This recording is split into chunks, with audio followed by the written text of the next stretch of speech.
해외 나갈 때 84년 그때는 이제 해외 인터넷 그런 게 없을 때입니다. 인터넷이 없고 또 그때 당시는 북한이 상대적으로 삶이 괜찮았어요. 해외 이제 막 그 나가고 싶은 갈망이 좀 새로운 세계를 맛본다, 경험한다. 그래서 이제 해외 나갔고 어릴 때 세뇌가 잘 안 됐을 때 이제 소구 문화를 많이 받았고 알제리는 이제 아랍권 지역이지만은 알제리 그 북아프리카에서 알제리는 프랑스의 식민지 오래돼 있다 보니까 프랑스 영향을 굉장히 많이 받은 나라거든요. 특히 거기서 이제 우리 아버지가 저를 데려가서 처음엔 아랍어 그냥 배우게 할 수도 있었습니다. 그럼 공짜거든요. 근데 굳이 우리 아버지가 프랑스어 자기가 본인이 전문가니까 프랑스어를 배워라 해가지고 프랑스 조계지에 갔다 였는데 그때 우리 아버지로 월급이 한 250불 정도 됐어요. 제 기억에는.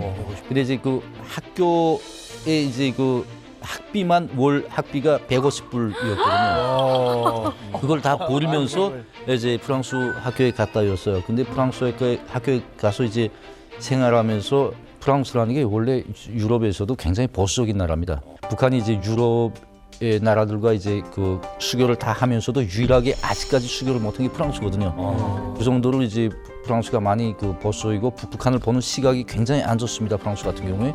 그러다 보니까 제가 어릴 때 프랑스 조계지 학교 들어가서 그 물에 꽂혀 들어갔죠. 가뜩이나 프랑스 사람들이 흑인보다 아시아 사람들을 좀 더 안 좋아합니다. 네, 그게 이제 플러스 노스코리아 하니까 굉장히 그 선생님들도 그렇고 애들도 많이 이제 그 차별을 많이 하더라고요. 와, 어떤 차별이 있어요? 이렇게. 제가 단적인 실례를 하나 들겠는데 이제 그 익스포지션이라는 걸 많이 합니다. 이제 프로젝트를 주고 거기에 대한 이제 소개 그런 그 프로젝트를 많이 했는데 제가 그때는 그때 평양 산원 뭐 이런 걸 갖다가 이제 해가지고 좀 새롭게 하겠다라고 했는데 북한은 그렇지 않습니까? 이제 평양 산원은 그 위대한 수령 김일성 동지께서 뭐 어쩌고 저쩌고 김정일 동지께서 또 어쩌고 저쩌고 하면서 그걸 그대로 다 그대 써서 지금 소개하는 하는데 선생님이 그거 한참 듣더니 이제 정말 너는 소개할 게 없구나. 이런 산원은 소개할 게 없어. 산원은 정말 이 세상 어디에도 다 있단다. 이런 걸 내가 너한테 소개하는 게 아니라고 그때 엄청 충격을 받았죠 그때. 아 그리고 다음으로 이제 너희 수령은 정말 그 일이 없는가 보다. 산원 건설하는데 그렇게 막 그 시간을 바치고 막 근데 그런 하나하나의 요소가 프랑스 학교에 다니면서 소구 문화에 대해서 많은 걸 접했고 이게 진정한 삶이다라고 해서 소구 문화에 대한 이제 그 생각을 많이 하고 있었습니다. 네, 어릴 때부터.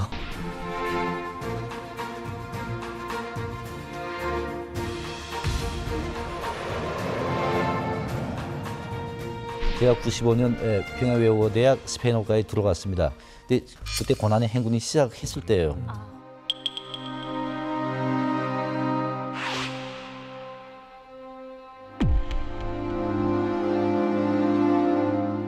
바닥으로 추락을 해서 대학을 다녔는데 우리 학급에서 이제 그 도시락 싸가지고 다니잖아요. 유일하게 강냉이 밥 싸가지고 다니는 게 저였거든요. 우리 어머니도 엄청 울었습니다. 그것 때문에 아들한테 이 밥을 못 사주는 그 아픈 마음에 정말 위에서 살다가 바닥에 떨어진 걸 그때 제가 체험을 했죠. 한 방에. 그렇게 힘들게 공부를 하고 99년에 이제 웸송에 입부를 했는데 처음에 가면 이제 뭐 제가 앞서서 말씀드렸지만 크게 뭐 뒤에 배경도 없고 유대사님처럼 그렇다고 집에 뭐 큰 돈도 없고 우리 신분 같은 그 동문이라도 신분이 엄청 차이 납니다. 그러다 보니까 이제 저는 강냉이밥도 없어서 변돈을 못 사게 주고 다녔습니다. 맞아 그때는 장가가기 전이죠. 맞아. 아, 장가가기 전. 처갓집이 부자니까. 장가가고 생활이 폈으니까. 그렇죠. 그래가지고 이제 처음에는 정말 자비를 많이 시키더라고요. 예, 자비. 자비를 많이 시키고 그러다가 이제 조금씩 출세를 하기 시작을 했고 해외 출장도 가보셨어요? 출장 엄청 많이 갔죠. 스위스 외에도 이제 멕시코, 파나마 뭐 한 20개 정도. 근데 궁금한 게 있어요. 아무리 뭐 외교관으로 나가긴 하지만 류대사님 같은 경우에 처음에 인터넷을 자유롭게 보다가 보니까 충격을 받았다고 했는데 혹시 좀 그런 건 없으셨습니까? 저는 유대사님 말씀에 100% 공감을 하는데 이제 사람이 성향에 따르나 봐요. 그러니까 저 같은 경우에는 이제 처음부터 이제 볼 때부터 절반은 거짓말이라는 걸 전제를 해서 보기 시작했으니까 막 엄청 이런 막 그런 충격보다는 호기심이 더 많더라고요. 그러니까 좀 더 보고 싶고 대표한 대체로 가면 다 넥타이 메고 안 벗어라지 않습니까? 충성심 높은 사람들만 가니까. 네. 근데 이제 저녁 들어가면 호텔에서 인터넷 검색하고 뭐 김일성, 김정일 뭐 이제 내부 북한 사람들이라고 하지만 북한 내부에 대해서는 이 외부 사람들보다 모르거든요. 엄청 궁금하니까 계속 그걸 파보곤 어떤 때는 밤새껏 파보곤 충혈된 눈 가지고 아침엔 한인 버섯하고 이제 다 강심 높은 것처럼 네 그렇게 하고 하루 종일 또 저녁에 빨리 들어가서 그걸 파보고 싶은 생각 그 호기심이 중독이 되더라고요. 아, 김종일이 어디서 출생을 했고 그다음에 그 비하인드가 있잖아요. 이제 그 여성 편력이라든가 이런 게 굉장히 우리 장군님이 이 정도라고. 야 이게 정말 아니 그게 점차가다 설마 그럴 수도 있겠다. 뭐 그게 절대 권력인데 누구도 들여다보지 못하는데 뭔 짓을 못하겠어. 이렇게 점차 변하는 거죠. 네. 이일규 참사님이 이제 2016년에 첫 파견을 마무리하고 평양 외무속으로 뭐 말 그대로 금이 환영을 하게 됩니다. 그렇죠. 청천강호 사건까지 해결했으니 얼마나 또 환영을 많이 해줬겠습니까? 돌아와서도 이일규 참사의 활약상은 뭐 계속됐습니다. 2016년 4월부터 12월까지는 정책종합국 과장으로 또 근무를 했고 2019년까지는 아프리카 아랍 또 라틴 아메리카 부국장 겸 당세포 비서로 근무를 하게 되는데 이때 특히 외무성 내에 굵직한 행사도 많았다고 들었습니다. 예. 그때 이제 2018년 9월 9일 이제 북한 국경절 즈음에서 이제 북한에서 오래간만에 국가 수반도 초대한 큰 행사를 했고 2개월 지나서 이제 쿠바 대통령 디아스 카넬이 평양을 방문했습니다. 그래서 그 두 행사 계기에 제가 이제 행사 현장 지휘 그걸 맡았었죠. 미겔 마리오 디아스 카넬 베르무데스 동지와의 이번 상봉은 두 나라 친선 관계를 영원히 계승해 나가려는 두 당 두 나라 인민들의 확고부동한 의지를 과시하는 분수령으로 된다고 하시었습니다. 조선과 쿠바는 나라의 자주권과 존엄을 고수하고 국제적 정의를 수호하기 위한 투쟁에서 굳건히 한전호에 서 있다고 하시면서 최고領導자 동지께서는 강력하고 번영하는 나라를 건설하는 쿠바 인민에 대한 변함없는 지지 성원을 표시하셨습니다. 이게 차원이가. 이게 만찬에 참가해. 지금 행사에서 그러면 김정은을 만나는 거예요? 여기는? 네, 이제 제 위치는 이제 현장 지휘다 보니까 이제 김정은을 직접적으로 이제 보좌하는 위치였죠. 근데 행사장에서 보좌하는 위치가 아니고 행사 이제 전후로 해서 이제 보좌하는 위치였죠. 네. 이 국빈들이 그 참석하는 행사에 이제 총괄을 맡고 계셨다는 이야기잖아요. 그러잖아요. 신을 만나는 거와 같다. 김정은을 만나는 거. 그때 딱 제대로 이렇게 만날 때 기분은 어떠세요? 제가 이제 김정은을 처음 만난 건 이제 정말 우발적으로 만났습니다. 이제 비행장에 우리 행사 그 현장 주의니까 비행장에 먼저 가잖아요. 제일 처음 본 건 김여정을 제일 처음 봤죠. 그 행사지 현장에서 지금 행사 준비 상황을 지금 검토하면서 이제 같이 갔죠. 같이 가서 이제 휴게실에 VIP 라운지에 들어갔는데 김정은 들어가 있더라고요. 김정은 들어가 있더라고요. 그때 참 이것도 자랑이라고 내가 말할까. 그게 딱 굳어지더라고요 몸이. 딱 굳어져가지고 이제 아무 생각도 안 나고 그냥 내가 정중한 자세에서 있어야 되겠다라는 생각밖에 안 났고. 그때 이제 김정은이 이제 몇 가지를 저에게 물어를 받습니다. 이제 그 비행기 도착 시간을 좀 체크해봤고 이제 비행기 기종 그때 디아스 카넬이 1916 러시아 비행기를 타고 왔는데 1916 비행기를 타고 왔고 반말로요, 존댓말로요? 반말이죠. 이게 존댓말하면 그게 또 이상스러운 겁니다. 예를 들어서 한번 진짜로 어떤 말로 딱 물어보는 거예요? 그 딱? 비행기 몇 시와 이 정도죠. 그 미국 비행기야 아니면 러시아 비행기야 이런 정도. 그 지금 오는 번초 맞아? 아닙니다. 후초입니다. 왜 이혼했어? 무슨 왜 우리가 이제 파악하려고 노력해봤는데 그에 대한 파악을 못했습니다. 그래 알았어. 네, 완전히 완벽한 반말이죠. 실제로 내가 이제 김정은이 나한테 던지는 말에 대한 대답할 때 내 목소리가 살짝 떨리는 느낌을 내가 느꼈거든요. 근데 그게 지나가서 두 번째부터는 이제 행사 전후로 해서 손가락질하면 가야 됩니다. 예. 근데 사실 이제 행사 시작하기 전에 우리가 심지어 김정은이 할 발언 참고 자료라고 해가지고 100% 다 써줍니다. 다 써주는데 거기에 이제 우리가 이걸 김정은이 다 암송하지 않거든요. 그렇죠. 제가 물어봤던 질문 중에 하나, 쿠바 인구가 몇이야라는 질문을 했던, 이거 다 우리가 적어서 보고 한 건데 이걸 암송할 수 없잖아요. 1,100만 명입니다. 근데 이제 거기서 한 미국에 한 300만 명 현재 이주해 가고 있고 뭐 기타 등등 이런 간단한 설명들. 그러니까 이제 김정은이 대활동을 할 때 자기가 필요한 그것들을 물어보죠. 이제 그거를 모르는 부분들이 있지 않습니까? 예. 그 모르는 걸 거짓말을 하면 안 돼요. 지금 그에 대해서는 우리가 파악한 바가 없습니다. 그건 우리가 잘 모릅니다. 이 정도를 이제 해야 그래 모른다는 사람 죽일 수는 없잖아요. 모르는 사람. 그렇지. 근데 이제 우리도 모르는 게 많거든요. 호기심 나는 부분에 이거 쿠바에 대해서 완벽하게 다 알 수는 근데 없죠. 떨리지. 가끔가다 와이프가 그런 거 있잖아. 내가 왜 화났는지 알아? 태어날 때부터 생각이. 무섭잖아. 너무 무섭죠. 아무거나 돼야지. 아니 사실 저희 같은 경우는 이제 뉴스나 사진으로만 이제 볼 수 있어서 좀 궁금하긴 한데 실제로 보면 좀 어떻게 좀 TV랑 똑같나요, 사진하고? 내가 이제 느낌적인 느낌이 돼서 그러는지 모르겠는데 이제 실제 TV보다는 작아요 사람들이. 네, 이제 막 TV를 볼 때 막 이렇잖아요. 근데 실제로 보면 그거보다는 좀 작거든요. 카메라 바를 좀 더 크게 확대되는가 봐요. 사실 김정을 딱 마주했을 때 그 느낌이나 이 감정 같은 게 또 있을 거 아니에요. 굉장히 내가 큰 사람이 된 느낌. 굉장히 사람들을 그 접견을 통해서 내가 이제 앞으로 많은 그런 혜택을 입을 수 있다는 그런 자긍심 그런 게 복합적으로 들어오죠. 지금 생각하면 다 허무한 거지만 그럼요. 그 당시. 아니 그런 장면들이 막 노동신문에도 막 나가고 또 그 생중계가 되는 장면이면 또 그걸 만한 또 자체가 어떤 그 집안의 대단한 어떤 명예이고 그 힘이 되는 거잖아요. 저희 작은 아버지도 김정은이하고 악수하고 와가지고 3일 동안 손을 하셨다니까요. 진짜. 이렇게 신을 만나신 분이 이 자리에 와 있다는 게 더 대단한 일이신 거죠. 김정은 만났으면 처음 보고. 자, 여기까지 이제 이야기를 굉장히 흥미진진하게 들었습니다. 그런데요, 북한의 외교적으로 굉장히 큰 사건을 해결해서 김정은의 표창장도 받으셨고 그것을 통해서 승승장구할 수 있는 북한에서 이제 최고 엘리트로서 이후에 출세가 완전히 보장되어 있는 그런 위치에 계셨어요. 왜 탈북을 결심하시게 된 건지 그게 이제 가장 궁금한 부분이거든요. 정말 그 오기 막히는 사연이 있었어요. 제 후배로부터 이제 끊임없는 시달림. 제가 이제 북한에서 이제 쿠바 대사관에 파견돼서 있으면서 식당을 하나 내려고 했어요. 그래서 이제 거기도 식당을 내오면 대사관 이제 먹고 사는데 좀 도움이 되겠다라고 해서 식당 프로젝트를 제가 짜가지고 이제 평양에 들어갔댔는데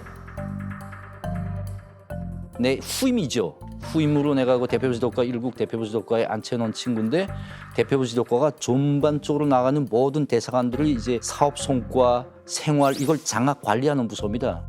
근데 그때 이제 이 후배가 나한테 이제 좀 도와달라, 돈을 좀 자기네 과자금이 필요해서 돈을 좀 도와달라고 했는데 그때 돈을 도와줄 여력이 없었어요 제가. 그래서 그 친구한테 후에 내가 주겠으니까 이거는 좀 참아달라라고 나왔는데 그게 발단이 돼가지고 그 끊임없이 괴롭혔죠. 네, 엄청 이제 돈을 왜 달라고 한 거예요? 그러니까 그게 돈 달라고 하는 게 출장 들어가잖아요. 그러면 정말 난 이 사람하고 친했던가 내가 이 사람을 알았던가 할 정도로 수많은 사람들이 달라붙어서 좀 한 푼만 줍쇼죠 결국은. 근데 이제 대표부 지도과 같은 경우에는 실제 우리 목줄을 쥐고 있는 데니까 우리 과 이제 운영 자금이 필요한데 좀 자금을 좀 보태달라 이거죠 결국은. 아니 돈을 줘야지. 외국에서 고생하는 사람들한테 돈을 지원해줘야 되는 거잖아요. 정말 그 눈물 날 정도로 제가 이제 웃으면서 얘기하지만 그때 그 쌓였던 분노 4년 반 동안 쌓였던 분노 끊임없이 이제 그 실적 평가에서도 야박하게 나오고 뭘 조금만 심지어 날 저 초른님 저 있는 쪽으로 보내려고까지 했댔어요. 이제 그 이제 정말 그때 나도 북한에 이제 일종하게 영향력도 있고 이제 친구들도 있고 내가 그렇다고 해서 죽는다는 그런 위험보다는 끊임없이 괴롭히다 보니까 그게 어느 한 시점에 가니까 이제 한국식으로 표현하면 이제 뚜껑이 열린다고 하잖아요. 열리더라고요. 네. 그럼 구체적으로 어느 정도로 괴롭힐 수 있습니까? 그게 이제 정치적인 북한에서 제일 무서운 게 이제 정치적 감투 씌우는 거거든요. 페루가 이제 대사들을 추방하지 않습니까? 북한이 이제 핵시험, 미사일 시험 때문에 그렇게 하면서 페루가 이제 북한 대사를 추방했고 외교관 마저 다 추방해서 그게 대사관이 북한 건물인데 아예 남지 않은 거예요. 그러니까 내가 부국장할 때 그걸 가서 협상을 했는데 그 협상 결과가 중요한 게 아니고 협상을 내가 혼자 가서 했다는 겁니다. 그러니까 2인 1조 교랍 원칙에 어긋났죠. 아이고. 그래가지고 이제 내가 가서 뭘 했냐, 무슨 비밀을 넘겨줬냐 이런 거죠. 감투를 씌웠구나. 감투를 씌워가지고 그때 북한에 이제 고은 50개 대표부 있는 그 대표부들의 내 이름을 다 내보냈어요. 이렇게 2.19 참사 자유주의 행동하고 뭐 이렇게 뭐 당적 요구에 맞지 않고 개망신했죠 그때. 그때 내가 반드시 돌아가면 내가 이건 반드시 해명하겠다. 그때 그 마음을 먹고 그때는 지나갔습니다. 몇 년 동안 있는데 이제 일하는 놈이 욕을 먹더라고요. 일하는 놈이 욕을 먹더라고요. 일 안 하는 놈 욕을 안 먹어. 너무 열심히 하면 시기질투의 대상이 되고. 지금 2.19 참사님 얘기, 리19 참사, 리19 참사 해가지고 이름을 딱 집어가지고 내보낸다는 그 전보가 있잖아요. 그렇죠. 그게 전보를 보게 되면 크게 두 부류로 나눕니다. 하나는 개별 전보라는 게 있고, 그러니까 꾸바면 꾸바에만 딱 가는 그런 전보를 보고 개별 전보라고 합니다. 그 이외의 나머지 전보, 그러니까 50개 대표가 다 보는 전보는 회람 전보라고 하거든요. 회람시키는 전보. 예, 그런 식으로 해서 이제 회람되게 되면 모든 대표부들에서 리19 참사가 이게 자유주의 분자야. 뭐 이런 식으로 이제 각인이 되는 거죠. 이렇게. 찍혔구나. 찍힌 식으로. 예. 그러니까 모든 대표부들에서 그러니까 자기 이미지가 완전히 손상됩니다. 이런 경우에. 그게 내가 마지막에 탈북하면서 나올 때 그 한 주일 동안 내가 무슨 말을 했냐면 그래 니네들끼리 잘 해보거라. 난 갈게. 근데 그래 달래주자. 너 원하는 거 좀 해줄게. 이런 좀 마음도 좀 생기시지 않았어요? 근데 분명 그렇게 하려면 이제 나한테 개별적으로 망신을 주지 말아야죠. 날 개별적으로 압박을 하면 그래 내가 이게 압박이 싫어서 그냥 주고 그러는 끝낼게. 모든 사람들 앞에 나를 개망신을 시켰고 공개적으로. 그렇죠. 그다음에 내가 거기 굴복을 하지 않죠. 그래 내가 떳떳한데 내가 너한테 뭘 주고 끝내. 이미 난 다 망신을 했는데. 예, 내가 뭐 노동당 조직부에는 내가 인맥이 없냐. 뭐 간부부에는 인맥이 없냐, 외무성인 인맥이 없냐. 아마 너보다 내가 인맥이 많으면 더 많을 거다. 주머니 돈이 있으면 너보다 내가 더 많을 거다. 한번 붙어보자. 이런 마음으로 4년 반을 지났죠. 자, 이제 참사님께서는 그 분노가 4년 반이라는 시간 동안 쌓이면서 이제 탈북을 위한 어떤 그 기본적인 어떤 이제 마음의 결심이 이제 굳어지십니다. 그런데 가족들이 같이 있잖아요. 처음부터 진지하게 야 가자 이렇게는 이야기 안 하셨을 것 같고 그 당시에 어떻게 또 이야기를 좀 하셨는지 또 그때 반응은 어땠는지. 제가 탈북을 하는 날까지 제 아이에게는 얘기를 안 했습니다. 네. 오늘까지. 자식에게는 얘기를 안 하고 이제 뭐 대표부에 나가 있는 이제 자녀들을 대체로 다 이제 사고는 다 이제 변했어요. 육체적으로도 다 변하고 그러다 보니까 얘들도 항시 이제 좀 더 좋은 세상에서 살고 싶은 마음은 다 가지고 있는 겁니다. 그러니까 얘를 믿고 내가 이미 중간에 말하면 얘도 나를 따라갈 수 있겠지. 제가 그 원래는 그 쿠바 참사가 아니고 이제 베네수엘라 대사로 인사가 시작이 됐었어요. 예, 원래 부국장급 되면 이제 대사 당당히 되거든요. 제가 대사보다는 쿠바 참사를 선호한 이유가 북한에서는 이제 23살 그리고 대학 3학년 넘어가면 해외 못 나갑니다. 근데 제가 이제 2019년 2월 14일 날 쿠바 참사를 임명받았는데 실제 우리 애가 2월 28일이면 3학년 졸업하게 되거든요. 근데 베네수엘라 대사를 가려면 한 4월 달이 돼야 되는데 그래서 이제 그 가지고 있는 인맥들 다 동원해서 제발 나 쿠바를 보내달라고 저한테 엄청 많은 말을 했습니다. 넌 야심도 없냐고. 아니 야심 필요 없고 그냥 보내달라고. 제가 자식 없이 제 나와서 뭘 합니까? 예.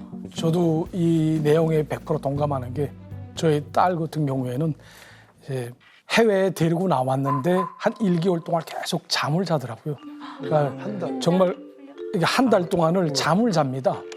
뭐 일치 안 하고, 그러니까 먹고 이제 자고 그런 걸 하더라고요. 그래서 가만 보니까 이거 아마 정신적으로 북한에서는 조직 생활을 하니까 정신적으로 굉장히 스트레스가 많잖아요.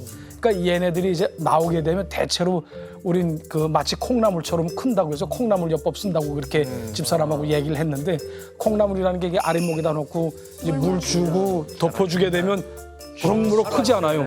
그것처럼 얘네는 그저 뭐 먹고 그다음에 뛰어놀고 편안하고 하니까 키가 부쩍부쩍 크는 겁니다. 예, 한 1년에 한 15cm 정도 컸던 거로 알고 있어요. 그때 굉장히 컸거든요.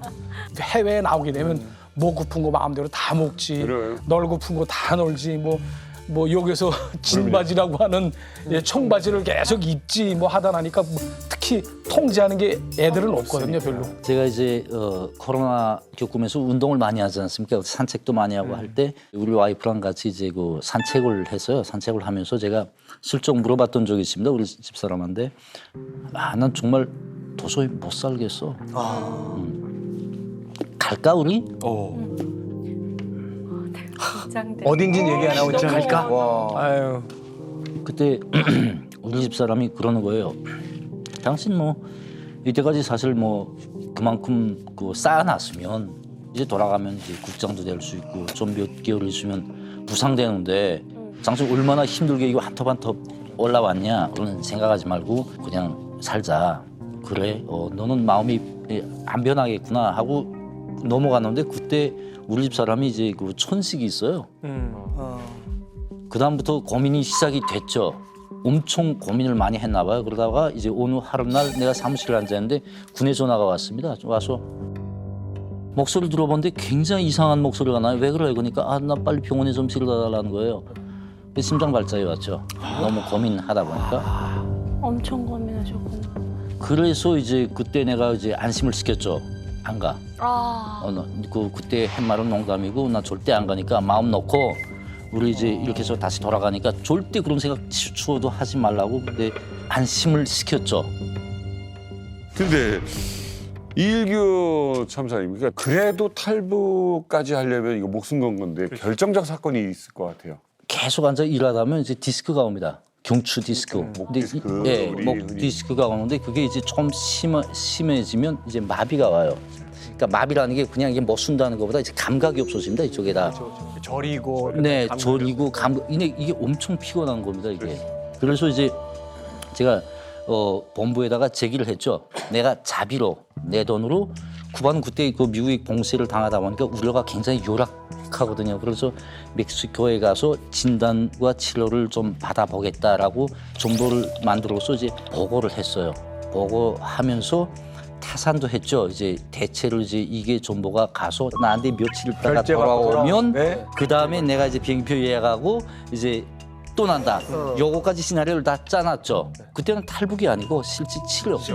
네, 그래서 정보를 보냈죠. 혹시 쿠바에서 멕시코가 멀어요? 비행기로 한 2시간? 가깝잖아요. 2시간? 얼마 안 걸려요. 멀지도 않죠. 한국, 일본 정도인데 그 정도죠. 네. 못 가게 하더라고요. 외무성에서? 바로 못 가게 하더라고요. 외무성에서? 바로 가라 말라 쓰기는 대표부 지도과가 하는데 거기서 이제 바로 부결이 됐죠. 허락을 안 해준 거예요? 안 해줬죠. 야박하다. 제가 이제 토요일 날 보낸 정보인데 일요일 날 아침에 출근을 했어요. 했는데 이제 대사가 찾더라고요. 하니까 이거 정보 좀 보라. 얼굴을 시커면서 보니까 119 참사 지금같이 중요한 시기에 자리를 둔 건 좀 고려되는 문제이기 때문에 될수록 현지에서 이제 그 치료하는 방안을 좀 찾아보고 멕시코는 가지 말라. 그러면 이 말씀은 예전에 이런 거 좀 돌고 압박 있기 전에는, 평양에서 압박 있기 전에는 이 정도는 허락할 수 있는 부분이었어요? 바로 거기에 이제 한 몇 주일 전에 대표부의 다른 사람이 승인을 받고 치료를 갔다 왔거든요. 이거 중요한 네. 거네. 그 냄새가 나는 겁니다. 이건 누가 쓴 정보고 어떤 목적과 어떤 의도를 가지고 쓴 정보다. 그 인간이 뭔가 압박을 넣었을까요? Exactly. 바로 그 인간입니다. Exactly. 바로 그 인간입니다. 후배 4년 반 동안 괴롭힌다. 네, 굉장히 생각이 많았어요. 집에 가서 내가 정말 이렇게 일했는데 이렇게까지 된다고. 근데 바로 한두 주일 전에 대표부 다른 사람은 승인이 됐거든요. 나는 거부가 됐고 그리고 또 언제나 토요일 날 보낸 정보가 일요일 날 온다니 말이 안 되잖아요. 너무 이게 빨리 왔어. 그냥 본인 결심으로 이제 너 하고 거부한 거잖아요. 그때 그날 저녁에 내가 잠이 안 오더라고요. 그 정보를 받은 날부터 출발한 날까지 딱 한 주일 걸렸어요. 일주일. 네, 일주일 만에 내가 떴죠. 내가 그때 됐어.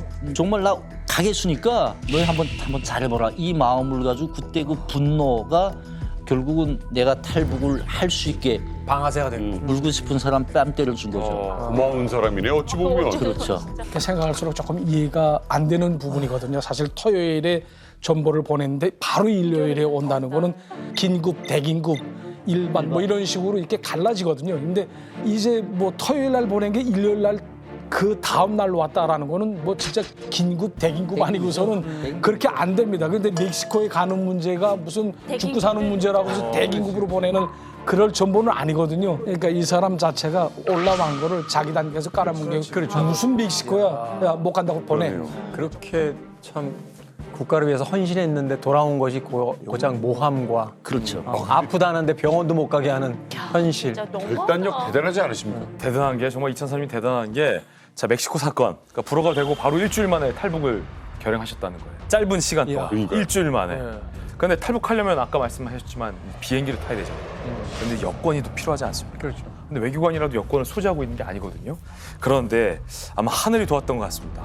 코로나19 때문에 오랫동안 여권을 쓸 일 없었던 이일규 참사의 여권 기한이 때마침 만기가 돼서 이 탈북을 결심하기 전에 미리 재발급 신청을 해뒀던 상황이었다고 합니다. 그러니까 여권도 갱신이 된 거예요. 타이밍 그대로네요. 제가 한마디 말씀드리자면 이제 북한에서도 이제 보위부뿐만이 아니고 이제 해외 나가는 사람들 99%는 거의 다 해외 나가면 다 여권을 반납을 합니다. 뭐 외교관 분들도 그렇지만 노동자들도 그렇고. 근데 나는 궁금한 게 그렇게 이제 그 새 여권이 나온다고 해도 그 새 여권을 또 아무래도 반납을 해야 되잖아요. 그렇죠. 그 대목에서 어떻게 여권을 가져갈 수가 있었는지. 그날 당이 그 여권이 도착을 했습니다. 아바나에. 그래가지고 이제 DHL 사무소에 이제 내가 갈게라고 하고 이제 우정 늦게 갔죠. 왜냐하면 빨리 가면 여권을 찾아고 대사관에 다시 와야 되잖아요. 와서 반납을 해야 되니까 그렇지요. 우정 6시 지나서 갔어요. 계획을 면밀하게 세우셨네요. 네, 가가지고 여권을 내가 일단 받고 제가 이제 쿠바 여행사에 정말 친한 친구가 있었거든요. 그 친구가 좀 제발 퇴근하지 말아달라. 나 이제 오늘 중으로 어디 좀 가야 될 일이 있는데 비행기 좀 예약을 해달라. 여권 번호를 다 입력해서 보내서 9시에 컨펌이 됐어요, 비행기 표. 그 실제 뜬 날은 그 다음 날 새벽 5시 비행기였거든요. 왜냐면 새벽 5시 지나가면 대사관에 가서 여권을 받쳐야 돼요. 전에 가야 되니까. 그렇죠. 아 그러니까 참사님 그럼 9시에 지금 그 티켓팅을 하시고 그렇지. 근데 비행기는 다음 날 이길 새벽 5시. 네. 대충 한 8시가 남았잖아요. 8시간. 네. 너무 긴장돼. 근데 문제가 뭐냐면 아직까지 가족이 설득 안 된 상태잖아요. 맞네. 여기 8시간 맞네. 동안 뭔가 하셔야 돼 진짜. 가족들한테는 얘기를 안 하고 맞아. 티켓을 먼저 끊으신 거예요. 와 이거 안 간다고 하면 큰일 나는 거잖아요. 이거. 그래서 이제 그 티켓팅을 하고 야, 이거 큰일 나네. 9시에 들어와서 이제 아무 말도 안 하고 밥을 먹었어요. 밥을 먹는데 머리알을 씹는다는 느낌이 그런 느낌입니다. 안 넘어져. 아무 말 근데 맛도 안 나는 나지. 최대로 태연 작작하게 이렇게 보여야 되니까 밥을 일단 먹었어요. 먹고 조용히 방에 앉혀놓고 나 갈래. 비행기표 다 끊었어. 와 끊었으니까 제발 나 좀 같이 따라와 줘라고 내가 부탁을 했죠. 근데 우리 와이프가 처음에는 농담하지 말라는 거야. 진짜야. 봐봐. 보여줬어 여권을. 그다음에 이제 전자 그 핸드폰으로 보여줬어요. 자, 다 끊었어. 아무 말도 안 하더라고요.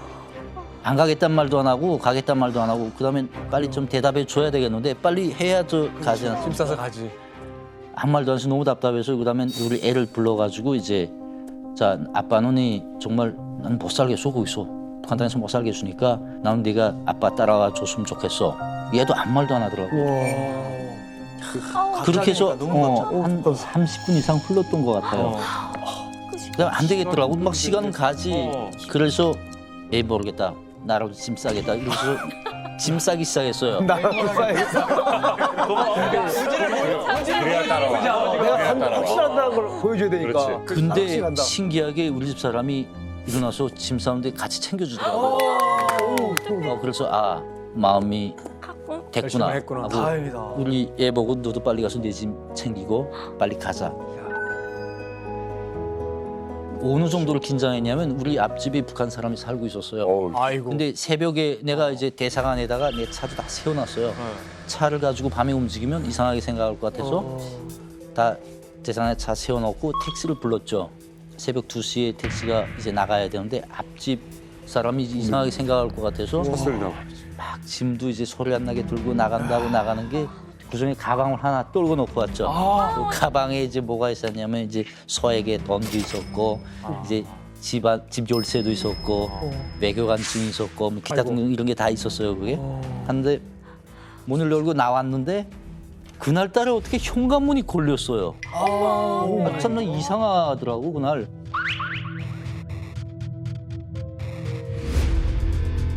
현관문 열려고 보니까 열쇠가 없어. 그 가방을 못 가지고 나온 거잖아요. 네. 그래서 내가 알고 있던 쿠바 사람한테 전화해가지고 문 좀 열어달라고. 예. 나 이제 어디 좀 잠깐 나갈 일 있다 보니까 그 친구가 문을 열어줬어요. 네, 네. 그래서 이제 우리 세 식구가 조용히 집을 빠져나가서 차를 타고 택시를 타고 공항으로 갔죠. 비행기 출발까지 몇 시간 남았습니까? 그러니까 2시, 5시니까 이제 3시간 정도 남았죠. 근데 그때는 뒤를 돌아보지 않습니다. 그냥 앞만 보고 가죠. 네. 자, 우여곡절 끝이에요, 정말로. 어떻게 공항까지는 도착했어요. 네. 그 새벽에 네. 성공했어. 자, 이제 계획대로 차분한 척. 하지만 뭐 심장이 얼마 뛰겠어요? 이제 여권을 내고 비행기 티켓을 받아서 비행기에 탑승해서 네. 대한민국까지 오면 되는 거잖아요. 네. 그런데 진짜 위기가 공항에서 터지고 맙니다. 공항에서 공항에서 무슨 일이? 제가 일단 쿠바 공항에 나갔는데 저는 항상 이제 뒤를 안 돌아본다고 하잖아요. 그건 뽕이고요. 항상 눈은 뒤에만 가 있어요. 계속 뒤를 감시하면서 우리 애 보고 너 먼저 나가. 여권 수속하면서 이미그레이션 통과라고 하는데 얘가 못 나가고 있는 거예요, 거기서. 왜 안 되냐 하니까 이 여권이 새 여권이다 보니까 입국 기록이 없는 거예요. 맞다. 그러니까 지금 수속이 안 되는 거예요. 그럼 과거 가져오라는 가져와야죠. 그럼 내가 최소 이제 그 외교관증이라도 내밀면 되겠는데 외교관증을 지금 집에다 둬두고 왔단 말이에요. 가방 놓고 가는. 아이들 그러다 보니까 이제 그래서 내가 그 사람한테 말했죠. 순간적으로 탁 생각나는 게 그러지 말고 이름을 타이핑해서 여봐. 그러면 나하고 똑같은 요건 자료가 나올 거고 사진 대줘. 이러면 똑같을 거야. 내가 설명을 했죠. 네. 그러니까 그 친구가 그렇게 하더라고요. 했는데 실제 그 요건 자료가 나왔고 대조해 보니까 맞았고 그래서 통과를 시켰죠. 와, 이거 말이 그렇지. 손에 땀이. 가방이라도 가져왔으면 이거 괜찮았을 것 같아요. 근데 제가 제일 그때 가슴 아팠던 게 내가 가슴 아픈 게 아니고 이제 애랑 우리 와이프가 막 공포에 질렸던 그 얼굴을 보는 게 내가 제일 그 무섭더라고요. 그때. 못 쉬지. 예. 그래서 이제 공항에 폐소해서 나가서 그다음부터는 한 2시간 정도를 기다려야 됩니다. 탑승하기 전까지. 와, 그 그러니까 실제 시간이 너무 길어. 탑승을 해서 40분이면 비행기가 뜹니다. 탑승 그 보딩을 시작해가지고. 근데 보딩하기 전까지 한 1시간 정도가 있는데 1시간이 60분이잖아요. 제가 시계를 한 120분 본 것 같아요. 그렇죠. 120분이면 뭐. 네. 그럼요. 이 정도 되면 한 10분 지났겠냐 보면 1분이 안 된 거예요. 어떡해. 나도 초심장 너무 알아.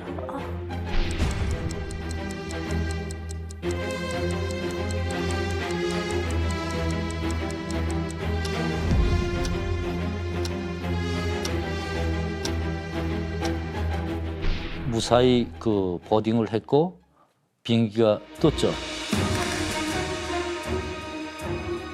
그때 이제 비행기 타고 가면서 만세를 불렀는데 그때 부르지 말아야 될 만세를 부른 거죠. 그 더 큰 위기가 그 뒤에 있는 줄 몰랐죠.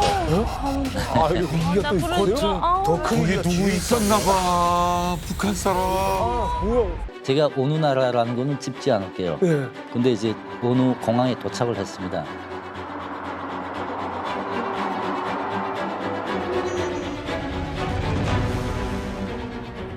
도착을 해서 제가 대한민국 협조로 해서 나온 게 아니란 말이에요.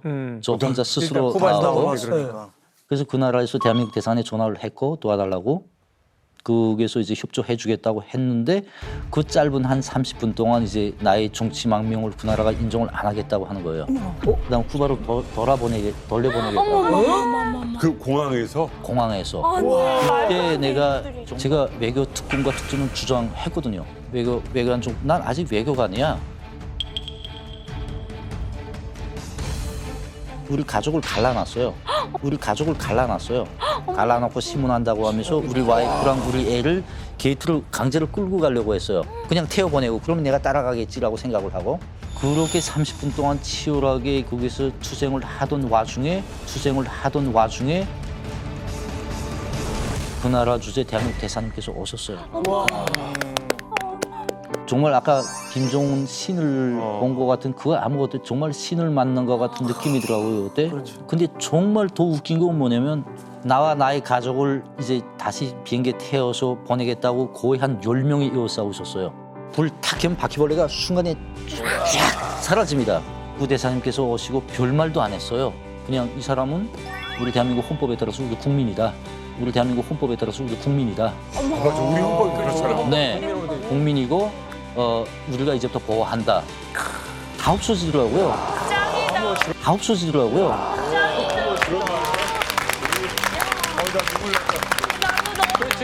너무 멋있다. 스웨시 우네, 스웨시 울어. 했어요. 그 얼굴 눈물 난다.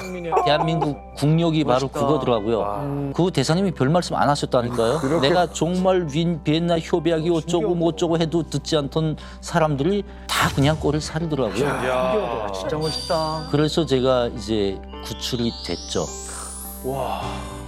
나 이제 눈물 나려. 맞아요, 다시 맞아요. 돌아왔으면 큰일 나 끝나. 아니, 멋있다. 은희 씨가 했던 얘기였나? 여권 보고 울었다고.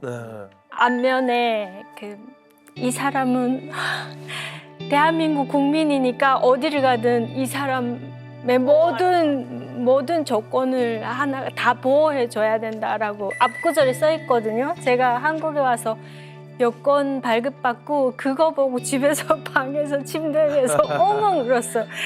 중국에서 그렇게 수모를 당했는데 여기 오니까 나를 이렇게 보호해 주라고 여권이 나오니까 그거랑 진짜. 비슷한 것 같아요. 그때 기분은 정말 구세주를 만난 기분이죠. 그렇죠. 멋있다. 굉장히 자존심 다 무너지고 그렇잖아요. 나도 같은 외교관인데 내 말은 그 말 같지도 않았고 물론 상대는 대사님이지만 그분이 한마디 짧은 말씀에 이 사람들이 다 꼴을 사리는 거 보고 정말 대한민국 국력을 제가 그때 느꼈어요. 그러니까 이게 나는 외교관으로서의 이일규라는 인물이 아니라 아빠잖아. 그렇죠? 네, 맞아요. 가족을 책임지는 아빠. 네, 얼마나 벌벌 떨고 계시고 내가 해줄 수 있는 건 한계가 있었잖아, 한계. 근데 이게 해결될 때 그 아빠의 마음은 남편의 마음은 맞습니다. 지금 참사님의 이야기를 들으면서 제가 잊고 있었던 걸 몰랐던 걸 다시 한번 깨닫게 되는 게 우리 헌법에 분명히 북한에 있는 많은 동포들이 우리의 국민이다라고 분명히 돼 있다라는 것. 그 대사님께서 바로 정콕을 바로 한마디로 이야기하셨네요. 우리 국민이다. 멋있다. 겁나 멋있어. 수석을 밟은 뒤에 이제 모든 것들이 다 지나고 나서 드디어 이제 한국행 비행기에 몸을 싣게 되잖아요. 기분이 어떠셨습니까? 그때 처음 내가 대한민국 간 행을 후회했던 것 같아요. 그때 이제 사전에 저한테 말씀을 해줘서 일체 말하지 말라고. 이제 그게 이제 북한 말 쓰면 사람들이 이렇게 주목하고 뭐 어쩌고저쩌고 한다고 해서 전 입을 꾹 다물고 있었는데 보니까 굉장히 사람들이 자신감이 넘치고 일반 그 여행객들인데 나 같은 건 관심도 안 하고 자기도 사진 찍고 셀카 찍고. 네 그때 이제 자신감이 확 떨어지더라고요. 그래서 그리고 이제 이제 되셨다. 이거 내가 이렇게 치열한 경쟁 사회에 뛰어들어서 내가 과연 내가 이 가족을 먹여 살릴 수 있을까라는 내가 한 선택이 옳을까 하는 그때 그 생각을 처음 해봤습니다. 비행기 안에서. 오히려 그때 그 모습이 불안을. 네, 굉장히 불안했죠 그때. 과연 이제부터 시작하는데 이겨내고 내가 이 가족을 먹여 살릴 수 있을까라는 생각을 그때 처음 했고 그러면서 이거 내가 한국 가는 거 맞나 이런 생각을 해봤던 것 같습니다. 아니, 근데 진짜 여기서부터는 내가 마음을 놔도 된다. 안심하셨던 순간은 어느 순간인가요? 제 그렇게 해서 대한민국에 들어왔어요. 비행기가 인천 항공 이제 공항에 도착을 했는데 그때도 아무런 생각도 없이 찹찹하고 불안함. 그래서 이제 도착한 것이 북한 이탈 주민센터에 도착을 했습니다. 도착을 해서 이제 정문에 내리는데 딱 그 정문 앞에 이제 종강판이 하나 있어요. 딱 보는 순간에 그 불안함이 조금은 가셔지더라고요. 대한민국에 오신 것을 열렬히 환영합니다. 이게 이상하게 울리더라고요. 그 긴장감이 그때 많이 해소가 됐죠. 그래서 자녀분은 뭐래요? 우리 애는 굉장히 좋아했죠. 이제 대한민국 땅 밟는 순간부터 뭘 해도 온 세상을 다 얻은 것 같은 염색하고 막 우리 집 사람도 그닥 그 좋아했던 느낌이 나는데 우리 애는 정말 좋아하더라고요. 네. 그렇고 막. 아내분은 그래도 여전히 뭐 현실적인 어떤 불안감 같은 것도 그렇죠. 있죠. 그래서 이제 그때 제가 전광판을 딱 보고 이제 안심이 되고 방 배정이 됐어요. 방에 올라가서 이제 뭐 여러 가지 수속 절차를 거치잖아요. 수속 절차를 거치고 이제 그날 저녁은 잤죠. 근데 제가 어느 정도 마음이 안심이 됐냐면 장난치고 싶은 생각이 살짝 나더라고요. 그 상황에서도 그래서 빨리 깨나 토요일이야 토요일 생활청화 가야 돼. 생활청화 가야 돼. 야 그거 생활청화란 말에 눈이 딱 떠지더라 이만큼. 그러니까 지금 옷가린 이거죠. 우리 탈북했는데 내가 탈북한 거 꿈이었나? 근데 그걸 딱 보는 순간에 이거 내가 장난치면 안 되겠다. 그래서 아니 거짓말이야. 이거 한국에 왔어 우리 하고 그 정도로 내가 그 마음이 그때 아내분이 아침에 눈 뜨시면서 깜짝 놀랐겠네. 아직도 원망합니다. 그때 너무 얘기를. 어떤 게 가장 좋으세요? 대한민국에 와서 사시는 것 중에? 제가 저번 주에 파주 아울렛에 이제 갔었어요. 네, 갔는데 의자에 앉았는데 옆에 이제 가스 난로가 막 이렇게 올라오더라고요. 당연히. 그 당연하다고 말씀하시잖아요. 그럼 그게 왜? 근데 그 가스 난로 있는 옆에 이제 탁에 앉아서 우리 진짜 한국 간 거 잘한 것 같아. 북한 같았으면 얼어 죽겠으면 죽고 말겠으면 말고 여기다 무슨 난로 피워주는 그거 어디 있어? 그렇죠? 없어요. 대한민국 얼마나 따뜻하냐. 이제 밖에서 이제 밥 먹을까 봐 그걸 걱정해서 난로까지 켜주고 정말 우리 대한민국 온 거 잘한 것 같아. 그 당연한. 네. 그런 것에서 제가 이제 그 작은 감정들이 쌓이면 앞으로 이제 그게 큰 감정이 되지 않겠냐 이런 생각을 합니다. 제가 많은 소유롭도 가보고 많은 나라를 돌아봤지만 대한민국처럼 이렇게 잘 된 나라가 없어요. 이제 언젠가는 이 나라도 이제 내 조국처럼 다가오겠죠. 당당하게 떳떳하게 나는 대한민국 사람이다라고 이제 말할 때가 있겠죠. 그때까지 열심히 살게요.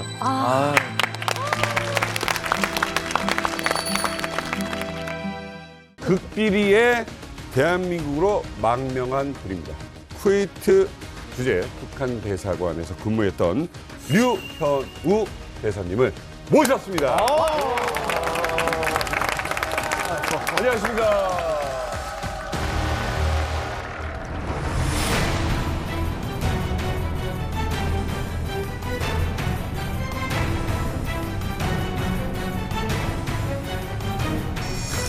시계 가방에 아이고.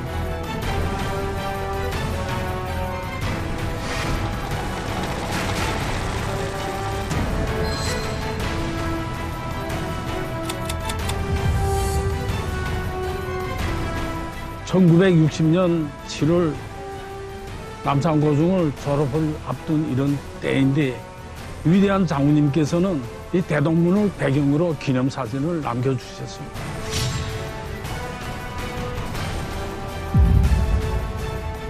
Media reports say North Korea's acting ambassador in Kuwait, defected to the south over a year ago, has been living here with his family. 쿠웨이트 주재 북한 대사관 대사대리였고 김정은 금고지기의 사위로 알려진 북한 고위급 외교 인사가 국내에 정착 중인 것으로 확인됐습니다.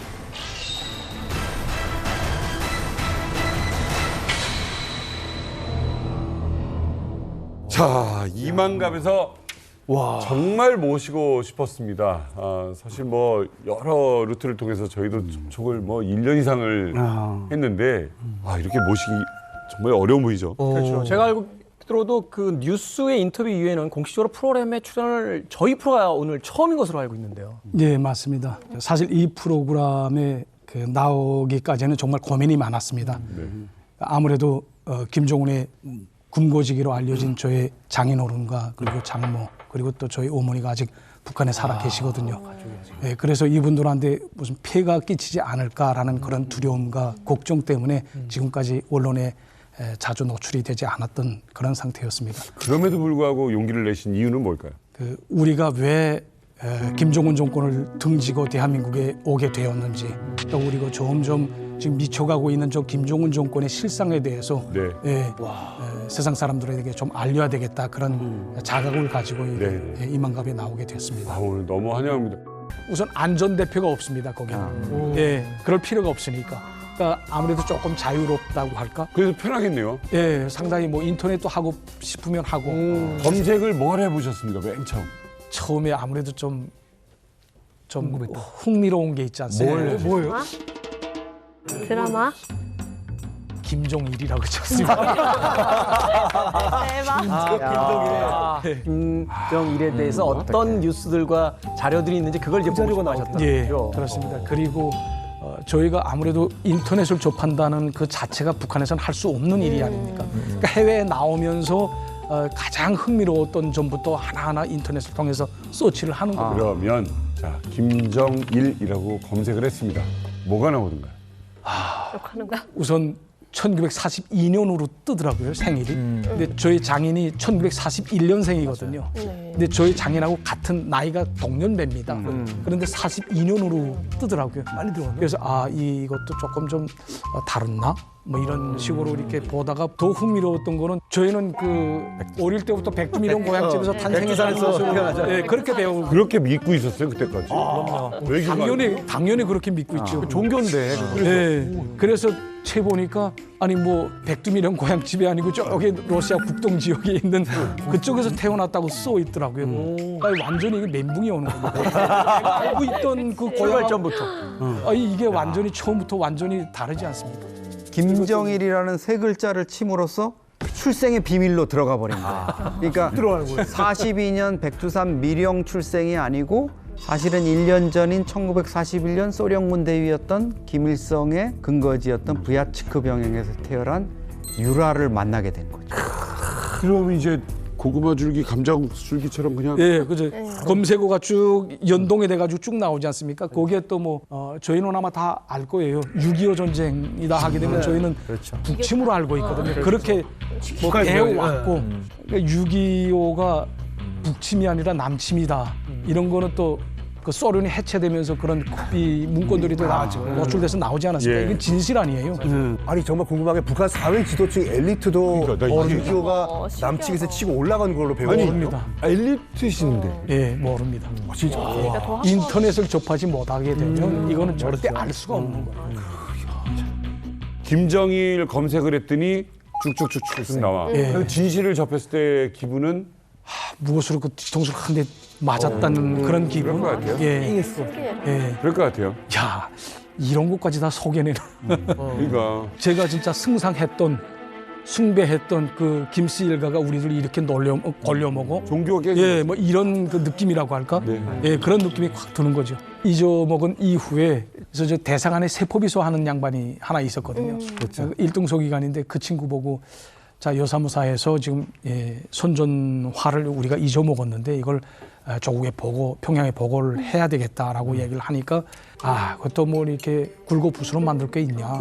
우리끼리만 알고 있는데 우리끼리만 알고 덮어버리자. 분위기도 안 좋으니까. 예, 그래서 2년 동안 보고를 하지 않았습니다. 그럼 이제 잊혀진 예, 잊혀진 건데 이제 2019년에 그 사람이 이제 북한으로 이제 다 만기를 마치고 들어갔는데 황생물을 이제 빼야 되지 않습니까? 그래서 조직부 그 당생활 지도과에 가서 하나하나 이렇게 생활 총괄을 합니다. 찔렀네. 그 과정에 이 사람도 선전선동부에 가서 보니까 우리가 그저 덮어버리면 그만일 곳이라고 생각했던 그 선전물이 하나하나 초상화, 뭐 선전화, 무슨 뭐 유화 작품까지도 다 100% 다 이 등록물로 다 기재되어 있어요.